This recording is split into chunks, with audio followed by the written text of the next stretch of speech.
Hello guys, आप लोगों को मेरा नमस्कार। यह कहानी है एक क्रूर और निर्दयी राजा की। पुराने समय की बात है। रायगढ़ नामक नगर में राजा राय बहादुर का शासन हुआ करता था। राय बहादुर बहुत ही क्रूर और निर्दयी राजा था। वह हर दिन एक नई लड़की से विवाह करता और अगले ही दिन उसे फांसी के फंदे पर लटका देता था। अगर कोई व्यक्ति विरोध करता तो उसे मृत्युदंड दे दिया जाता था। राजा के इस कठोर और क्रूर फैसले से उसकी सारी प्रजा बहुत दुखी थी। राजा के मंत्री और दरबारी भी उससे अत्यंत परेशान थे, पर उनकी इतनी हिम्मत नहीं थी कि वे राजा के सामने अपनी नाराज़गी जाहिर कर पाते या फिर समझाने का प्रयास करते। पूरे राज्य में एक अजीब सा भय और सन्नाटा पसरा हुआ था।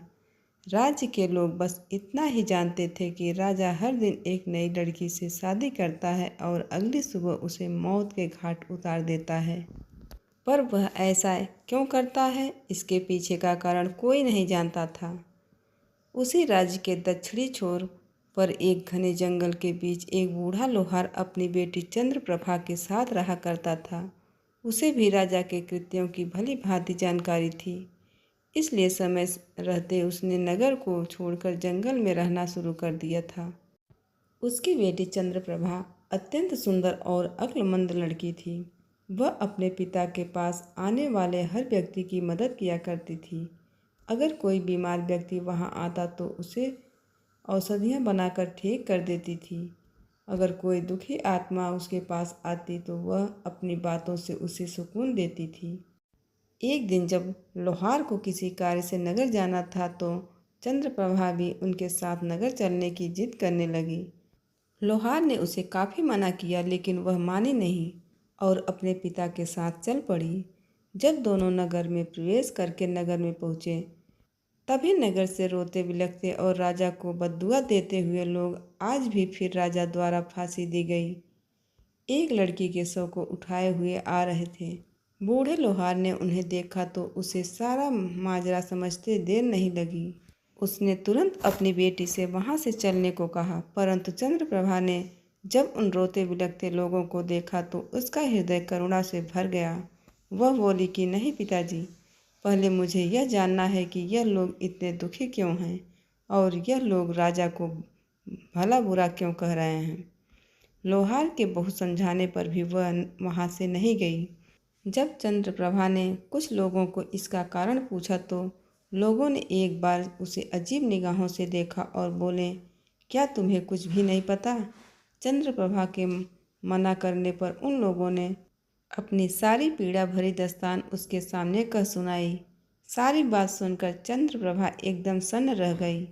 कुछ देर बाद जब उसने अपने होश को संभाला तो वह अपने पिता से कहने लगी कि पिताजी, मैं इस राजा से विवाह करना चाहती हूँ। बेटी के मुख से यह बात सुनकर लोहार के होश उड़ गए। वह स्तब्ध रह गया और कांपती आवाज़ में बोला कि बेटी, क्या तुम पागल हो गई हो जो ऐसी बातें कर रही हो?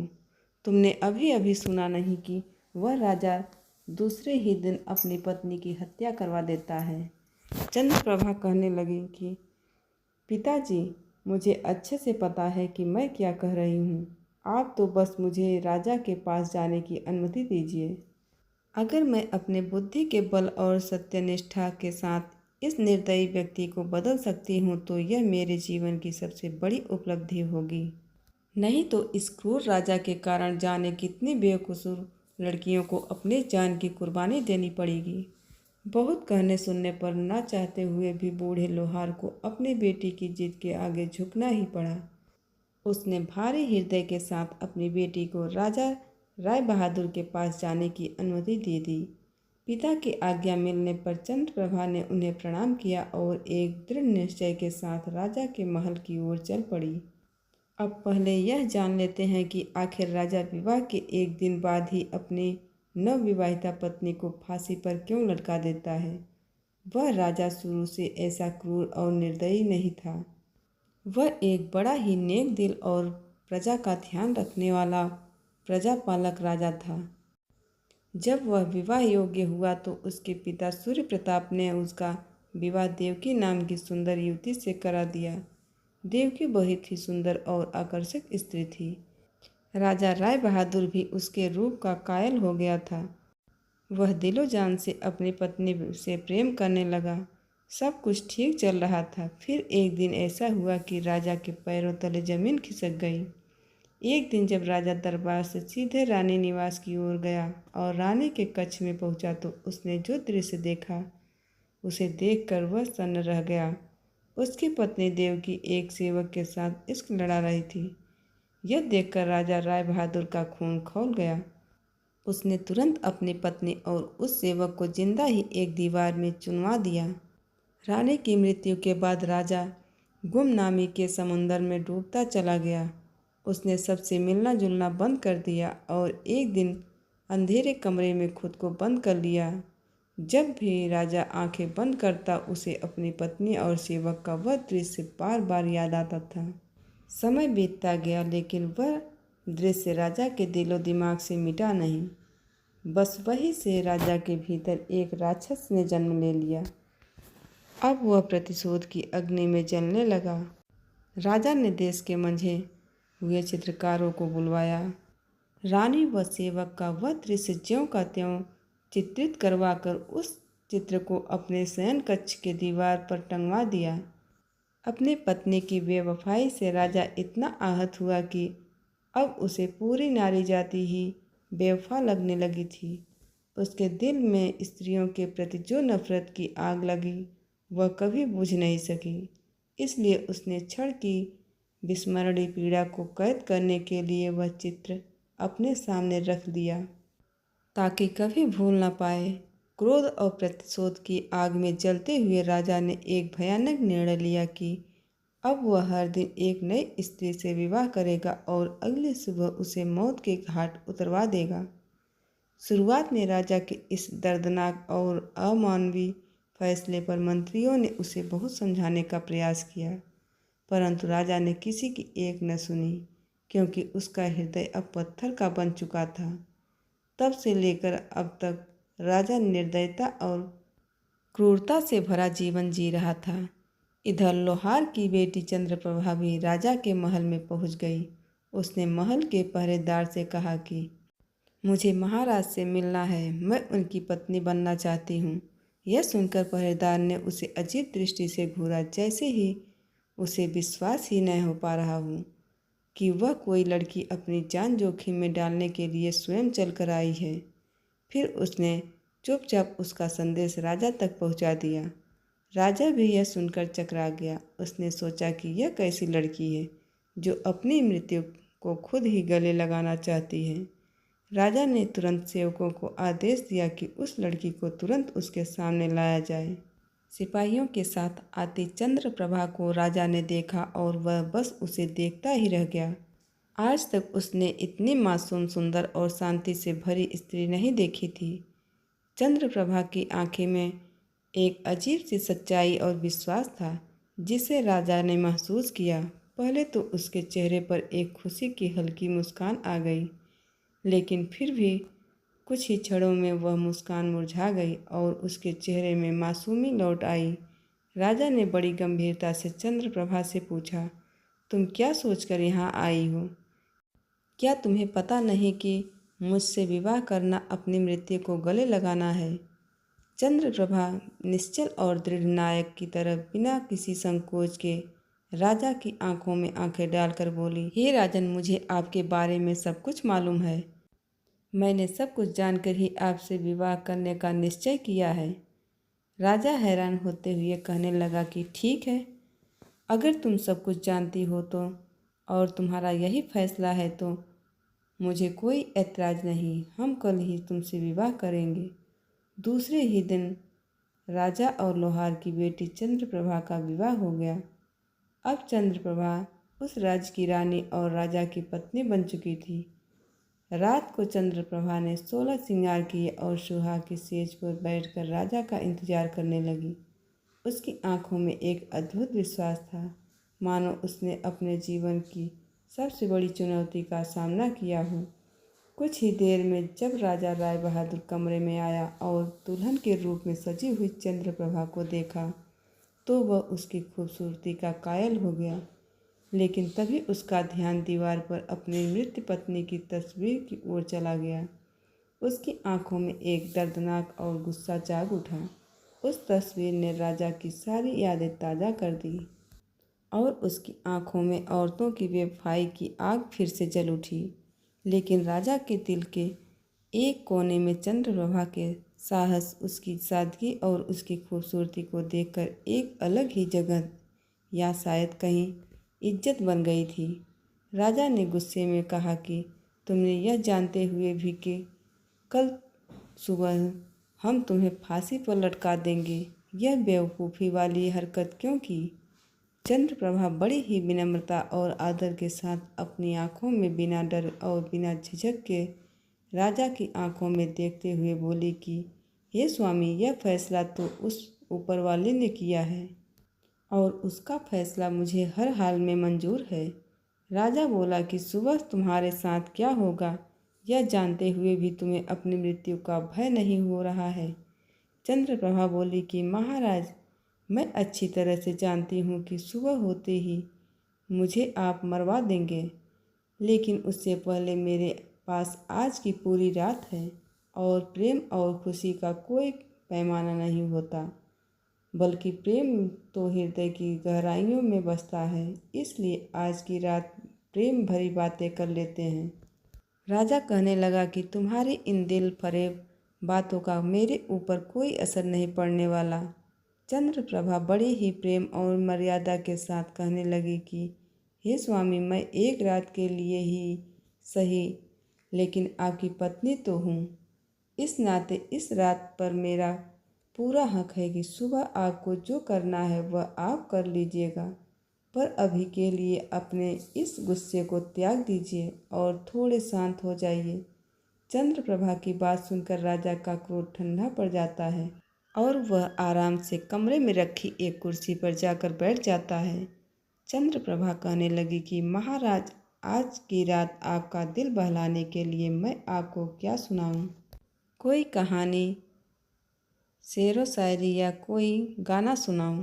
राजा कहने लगा कि तुम मेरी एक रात की पत्नी हो और इस रात पर तुम्हारा पूरा हक है। चलो तुम कोई एक कहानी सुना दो। चंद्रप्रभा बड़े अदब से राजा को एक कहानी सुनाना शुरू कर देती है और कहती है कि महाराज, पुराने समय की बात है। एक नगर में एक व्यापारी रहता था। उसके परिवार में उसकी पत्नी, एक जवान बेटी और दो छोटे बेटे थे। बेटी जवान होने के कारण व्यापारी को दिन रात उसके विवाह की चिंता खाई जाती थी।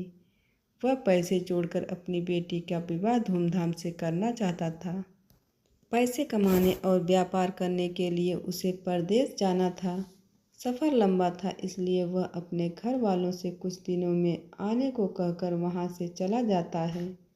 जाते हुए उसकी बेटी उसे कुछ खजूर देती है और कहती है कि पिताजी, सफ़र लंबा है, भूख लगे तो रास्ते में इन खजूर को खा लेना।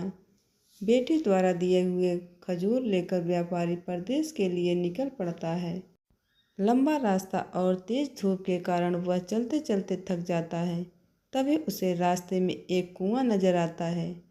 उसने सोचा, क्यों न थोड़ी देर यहीं बैठकर आराम कर लूं और खजूर खा लूं, साथ ही शीतल जल भी ग्रहण कर लूँगा, फिर आराम से परदेश के लिए निकल पड़ूंगा। इसी सोच के साथ वह कुएं के किनारे बैठकर आराम से खजूर खाने लगता है। खजूर खाते खाते अचानक एक खजूर उसके हाथ से छूटकर कुएं में गिर जाता है। जैसे ही खजूर पानी में गिरता है, कुएं का बिल्कुल साफ और निर्जल पानी एकदम से खून में बदल जाता है और तभी कुएं के अंदर से गुस्से से भरा एक दैत्य निकल कर आता है। दैत्य की आंखें लाल थी और उसके हाथों में धारदार तलवार थी।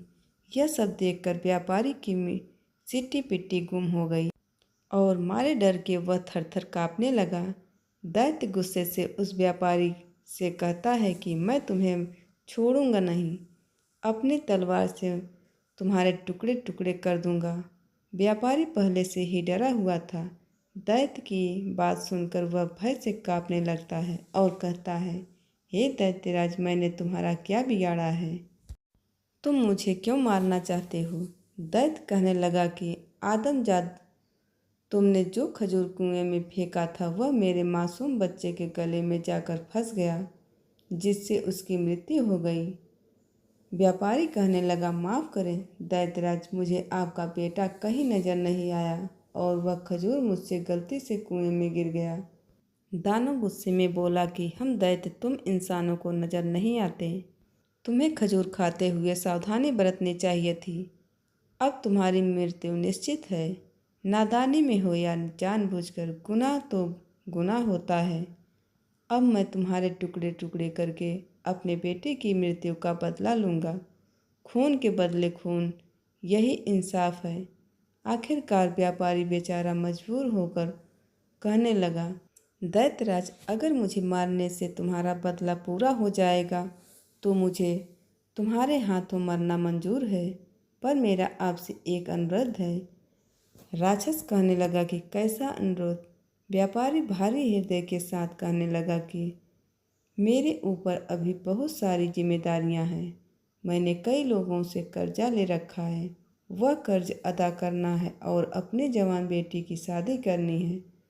एक बार यह जिम्मेदारी पूरी कर दूं, फिर मैं खुद तुम्हारे पास चला आऊँगा। फिर तुम मुझे मारकर अपना बदला पूरा कर लेना। यह सुनकर दैत्य सोच में पड़ जाता है। इतने कहानी कहते कहते सुबह हो जाती है और चंद्रप्रभा कहानी सुनाना बंद कर चुप हो जाती है। चंद्रप्रभा को चुप देखकर राजा कहने लगा कि चंद्रप्रभा, तुम चुप क्यों हो गई? मुझे बताओ कि उस दैत्य ने व्यापारी को मार दिया या फिर उसके कहे अनुसार उसे कुछ समय की मोहलत दे दी। चंद्रप्रभा कहने लगी कि महाराज, रात खत्म तो बात खत्म। अब सुबह हो चुकी है और मेरे मरने का वक्त आ गया है। राजा कहने लगा कि लेकिन मुझे कम से कम इतना तो बता दो कि दैत्य ने उस व्यापारी को मारा या छोड़ दिया।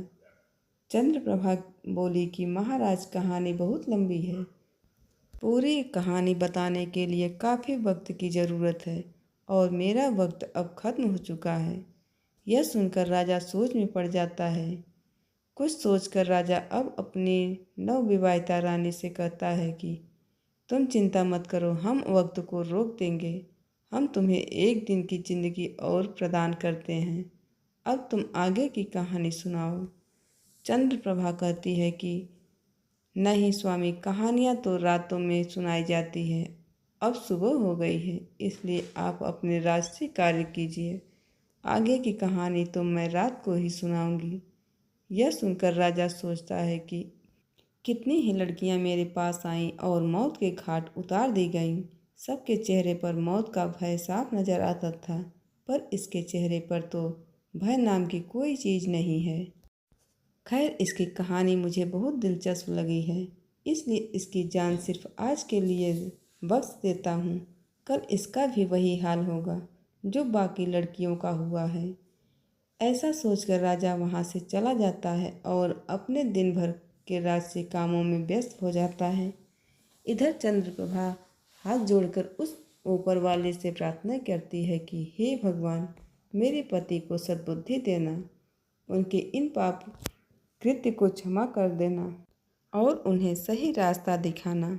शाम के समय राजा बेसब्री के साथ चंद्रप्रभा के कमरे में आता है और कहता है कि अब जल्दी से कहानी सुनाना शुरू कीजिए। राजा की बेसब्री को देखकर चंद्रप्रभा कहती है कि थोड़ा सब्र रखो महाराज, पहले मैं आपके लिए खाना लगा देती हूँ और आप भोजन कर लीजिए। उसके बाद मैं आगे की कहानी सुनाना शुरू करूँगी।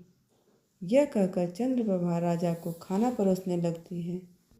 राजा कहने लगा, यह तो नौकरों के काम है, तुम यह क्यों कर रही हो? चंद्रप्रभा बड़े प्यार से कहने लगी, नहीं स्वामी, एक पत्नी का यह कर्तव्य होता है कि वह अपने पति का ख्याल रखे।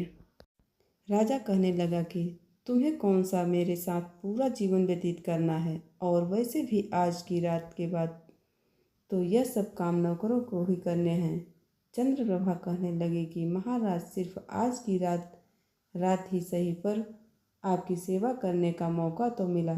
मरते समय सुकून से मर सकूंगी कि जितना भी समय मिला है मैंने अपने पति की सेवा की।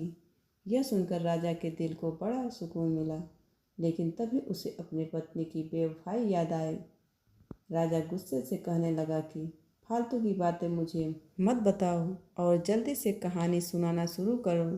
राजा की बात सुनकर चंद्रप्रभा आगे की कहानी सुनाते हुए कहती है कि व्यापारी की बात सुनकर थोड़ी देर विचार करके दैत्य बोला कि अगर मैं तुम्हें कुछ समय की मोहलत दे दूं तो क्या भरोसा है कि तुम वापस आओगे। व्यापारी कहने लगा कि हे दैत्यराज, मैं भगवान की कसम खाकर कहता हूँ कि मैं अपने कामों को अंजाम देकर फिर से यहाँ आऊँगा और खुद को तुम्हारे हवाले कर दूँगा। मेरा विश्वास करो। दैत्य कहने लगा ठीक है, मैं तुम्हें 1 महीने का समय देता हूँ। व्यापारी दैत्य का धन्यवाद अदा करते हुए अपने घर की तरफ चल देता है। कुछ दिन के सफ़र के बाद वह अपने घर पहुँच जाता है। व्यापारी को घर आया देखकर उसकी पत्नी और बच्चे खुश हो जाते हैं। उसकी पत्नी कहती है, स्वामी आप थक गए होंगे, हाथ मुँह धो लीजिए और मैं आपके लिए खाना लगाती हूँ। पता नहीं इस बार क्यों मेरा दिल बहुत घबरा रहा था। भगवान का शुक्र है कि आप सही सलामत घर वापस आ गए। अपनी पत्नी के मुख से ऐसी बातें सुनकर अंदर ही अंदर व्यापारी का हृदय पीड़ा से तड़प उठा है। उसने सोचा कि मैं जब हमेशा के लिए चला जाऊंगा तो मेरी पत्नी और बच्चे का क्या होगा। व्यापारी ने एक कागज़ पर अपनी ज़िंदगी के बचे हुए दिन लिख लिए और हर रोज़ एक एक दिन मिटाता जाता। धीरे धीरे समय बीतता जा रहा था और व्यापारी के जीवन के बचे हुए दिन भी धीरे धीरे घट रहे थे। उसने अपनी बेटी के लिए योग्य रिश्ता देखकर उसकी शादी कर दी और उसे विदा कर दिया। खुशी के साथ साथ व्यापारी अंदर से दुखी भी था, क्योंकि आज की रात उसके जीवन की अंतिम रात थी। कल का दिन उसका आखिरी दिन था। कल वह दैत्य उसके टुकड़े टुकड़े कर देगा। व्यापारी बिस्तर में पड़ा पड़ा यही सब सोच रहा था। नींद उसकी आंखों से कोसों दूर थी। उसे रह रह कर यह बात खाए जा रही थी कि उसके मरने के बाद उसकी पत्नी और बच्चे का क्या होगा। दुखी हृदय के साथ व्यापारी उठकर बैठ जाता और सिसक सिसक कर रोने लगता है। उसके रोने की आवाज़ सुनकर उसकी पत्नी भी उठ जाती है। व्यापारी को ऐसे रोते हुए देखकर घबराकर वह उससे पूछती है, क्या हुआ स्वामी, आप रो क्यों रहे हैं। व्यापारी पहले तो बात को टालने की कोशिश करता है, लेकिन जब उसकी पत्नी ने ज़्यादा जोर देकर पूछा वह टूट जाता है और सारी बात अपनी पत्नी को रोते रोते सुना देता है। सारी बात सुनकर व्यापारी की पत्नी का कलेजा मुंह को आ जाता है। वह तड़प उठती है और कहती है कि स्वामी आपकी जगह पर मैं उस दैत्य के पास जाऊंगी। मुझे चाहे कुछ भी हो जाए, चाहे वह दैत्य मेरी जान ले ले, पर मैं आपको कुछ भी नहीं होने दूंगी। कहानी के बीच में ही राजा बोल पड़ता है, वाह क्या नारी है, ऐसी स्त्री भी दुनिया में होती हैं। ऐसी नेक और वफादार पत्नी की दहलीज पर तो फरिश्ते भी अपना सिर झुका दे। चंद्रप्रभा कहने लगी कि आपने बिल्कुल ठीक कहा महाराज। चरित्रहीन औरतें कुछ ही होती हैं, लेकिन उनकी वजह से सभी औरतों पर उंगली उठाई जाती है और सभी को एक जैसा समझ लिया जाता है। यह सुनकर राजा सोच में पड़ जाता है। चंद्रप्रभा फिर आगे की कहानी सुनाना शुरू कर देती है। व्यापारी अपनी पत्नी को समझाते हुए कहता है, ऐसी बात मत करो प्रिय, मेरे जीते जी ऐसा कभी नहीं हो सकता। अगर तुम्हें कुछ हो जाए तो धिक्कार है मेरे ऊपर। तुमने यह सोच भी कैसे लिया कि तुम मेरी जगह उस दैत्य के पास चली जाओगी। गलती मुझसे हुई है तो गलती की सज़ा भी मुझे भी भोगनी पड़ेगी। मेरे जाने के बाद तुम बच्चों का ख्याल रखना, उन्हें कभी भी मेरी कमी महसूस होने मत देना।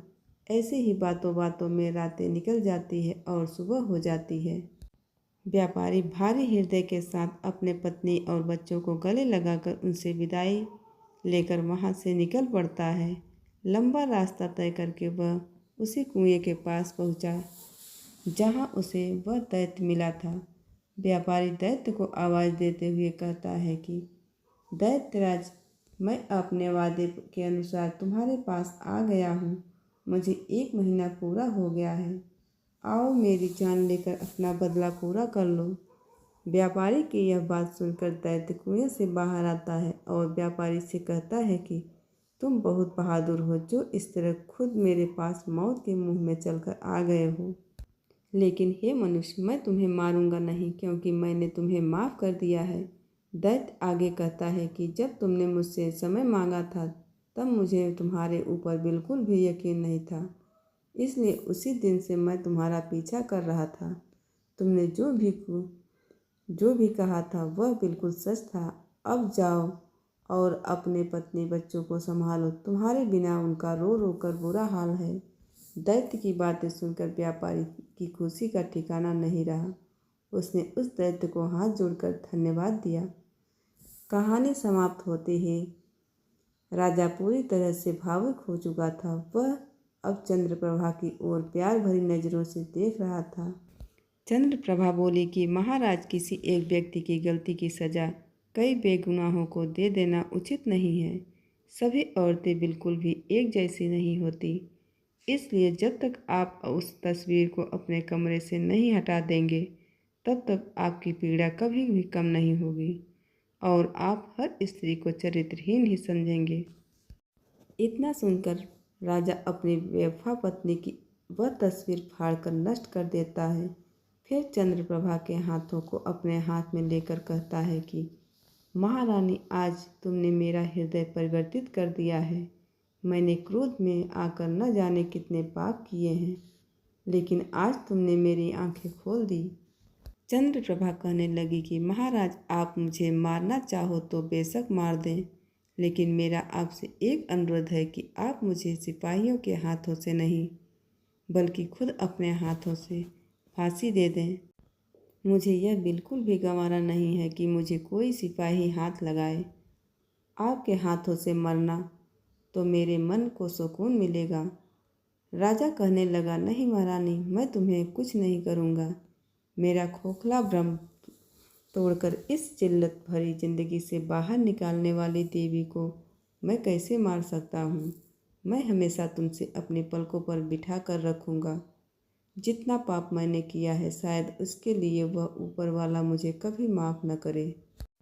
पर अब मैं बची हुई ज़िंदगी में अपनी प्रजा और तुम्हारे साथ सिर्फ खुशियाँ ही बांटना चाहता हूँ। उधर जब लोहार को यह पता चला कि उसकी बेटी सिर्फ सही सलामत ही नहीं बल्कि उसने राजा को भी आंखें खोल दी है और राजा अब एक नेक इंसान बन गया है, तो उसकी खुशी का कोई ठिकाना नहीं रहा। राजा राय बहादुर अब रानी चंद्रप्रभा के साथ एक हंसी खुशी का जीवन व्यतीत करने लगा। राजा ने रानी चंद्रप्रभा की समझदारी और बलिदान को समझाया और पुरानी पीड़ा से मुक्ति पाई।